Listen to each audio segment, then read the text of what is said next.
Yeah, thank you for having me. Thank you to the other panelists here and to everyone who's attending today. Super excited to be here and to be part of this. So just a quick overview of who I am and what I'm doing in this space. So some of you may know me from my time at Seller Labs as the Director of Partnerships.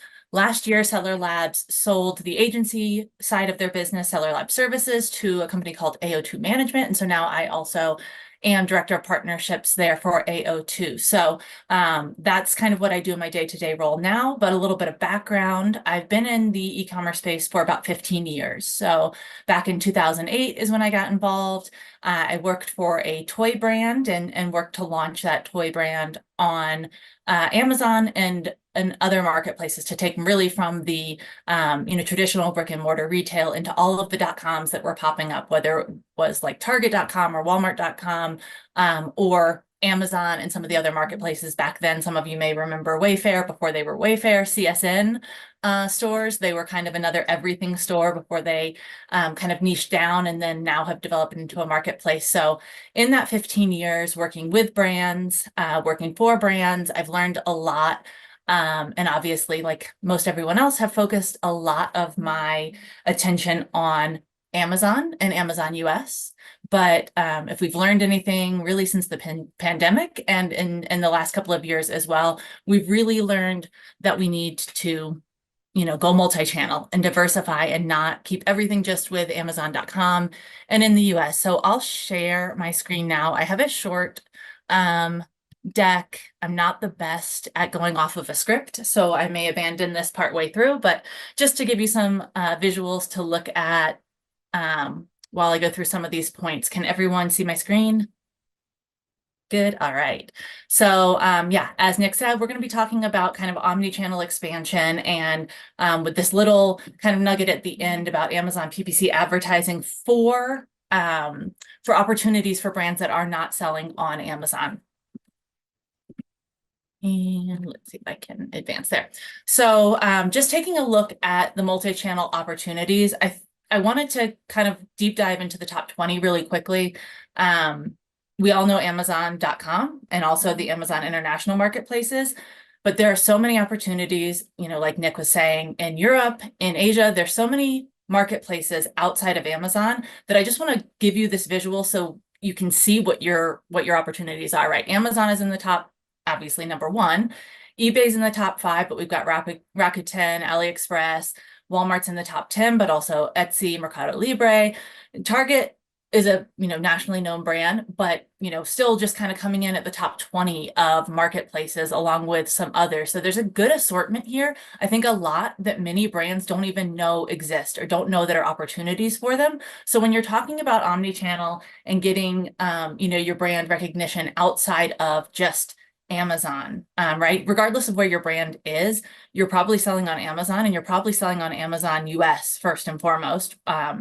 Even if you're based in another country, because that's the biggest marketplace. But there's so many other opportunities and other opportunities that may be a great fit for your brand, even a better fit for Amazon. I know that some other people are probably going to talk about profitability today, and I'll let them get into that a little bit deeper. But the main thing is we all know that things are changing on Amazon. They have been for a long time. And there are new fees and new things that are coming out that may not be a great fit for your brand. I don't think they're all bad overall. I don't think it's impossible to be profitable on Amazon in 2024. However, I do think that brands need to use some of the work with good providers, whether it be Seller Labs, who has some great profitability tools for you, whether it be AO2, who's a full service management agency, or any of the other partners Nick has talked about. There's so much opportunity to partner with the right tools and the right services to really assess your profitability and find out if Amazon is the best place for you to be or just one of the places for your brand to be. And maybe you should be looking at some of these other marketplaces for opportunity. And beyond these traditional like retail e-commerce marketplaces, another thing I want to call out, of course, is social commerce. Social commerce is really shaking things up. We all know Facebook, Instagram, TikTok Shop is like the big talk right now. And what's interesting is, of course, none of these are showing up right now in the top 20 e-commerce marketplaces, but these are some of the things we're hearing about more than any of the others. And so social commerce is going to be emerging even more. It's going to become a bigger part of your business. And it's really going to be important for brands to take a look at how they can diversify their sales, not just across the traditional e-commerce marketplaces, but taking a look at social commerce and seeing what's going to be a fit for their brand as well. Some stats put out by eMarketer in their September 2023 forecast. US retail social commerce, so of course, this is specific to the US, but that can be kind of extrapolated across international as well. US retail social commerce sales will surpass 100 million in 2025. That's a year from now. That's going to be over 22% growth, right, from this year. So that's huge. As well, US social commerce sales will claim 6.6% of total e-commerce sales in 2024. Which again, that's huge. That's almost 10%. And when you look at like the Amazons and the other marketplaces and the traditional .coms, social marketing or social commerce taking up to almost 10% market share is a huge growth. And it's definitely something that, like, tip number one, if I can give you any tip, that biggest tip is going to be start checking out social commerce. There is opportunity across the world, across these different marketplaces, and everyone should have their eyes on this. But what's going to be a good fit for your brand, which marketplace, how you do it, whether it's going to be checking out on TikTok Shop or directing traffic somewhere else through Instagram. There's opportunity, but you just really have to know what's right for your brand.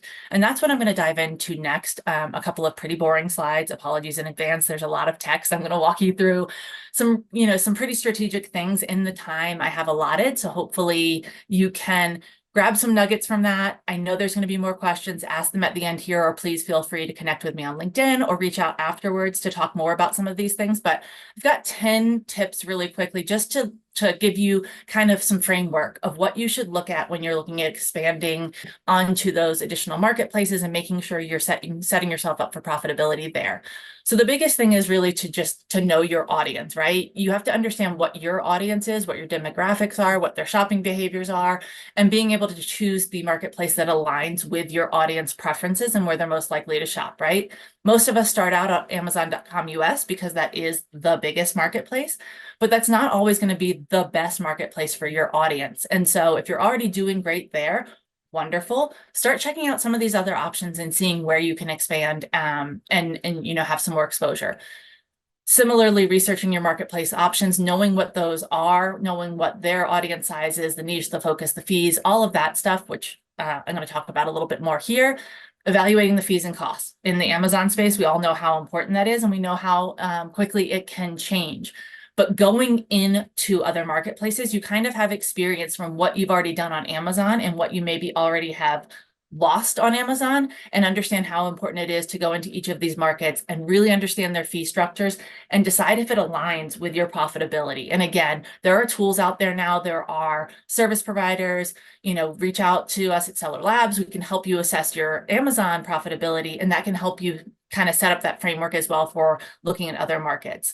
Understanding seller support and how well those marketplaces are going to be able to support you, what their return policies are, all of those things for your business, that does make a big difference for profitability. And then considering your brand visibility. Who else is on that platform? What are the opportunities for marketing and promotions that are going to get you noticed? And I'll come back to that one in a minute, because I do want to talk about how you can leverage Amazon advertising, even if you're selling on a different marketplace. Reviewing the policies, making sure that you can be compliant, making sure your products are compliant for those marketplaces, checking out the seller tools and features beyond promotions and marketing. What are the other things that are available to you to really elevate your brand? And what are those integrations and automations in the age of AI and all the things that are going on? What are the tools available on those markets that are going to make it easy for you to expand? Because that's a big piece of profitability. How easy is it for you to take your brand from one marketplace to another? What's the lift involved in that? What's the cost involved in that? Obviously, the automations, integrations are going to make that easier, take up less of your time, overall help you be more profitable. Understanding the customer base, considering your existing base, what are you going to get from expanding, right? Amazon.com is not necessarily the same marketplace or same customer base as Target. So if you expand to target.com, you may reach an entirely new audience and not cannibalize your existing Amazon marketplace, but you need to know what your audience is and then what the audience is on those markets. Evaluating the competition, what else is already there. If you want to go from US to Europe, but there's already a brand that is doing the same thing and is really well recognized in Europe and trusted by the European audience, maybe that's not the best place for you to go next. And you need to look at some other markets. And then just testing and iterating and making sure that you don't kind of do too much coming out of the gate. You want to make sure that you don't try and go after all 20 of these marketplaces I listed. Pick one or two to start for your expansion, see how that goes, review that feedback, and then fine tune it from there and maybe stick with those 2 or 3 or find the next one and the next one and year over year be expanding a little bit more.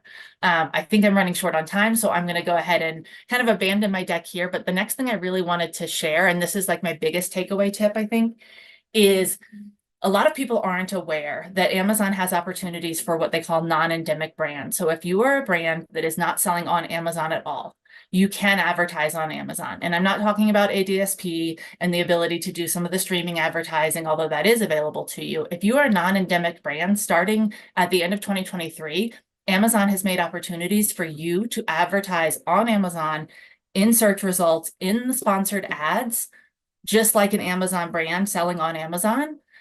But you can direct your traffic off of Amazon to your other site or, wherever else you might be selling. So I know that's a terrible thing to end on because I can't give you all the information about exactly how to leverage that, but I'm happy to talk to you about it more. That is an opportunity that is available to you regardless of where you're selling your product.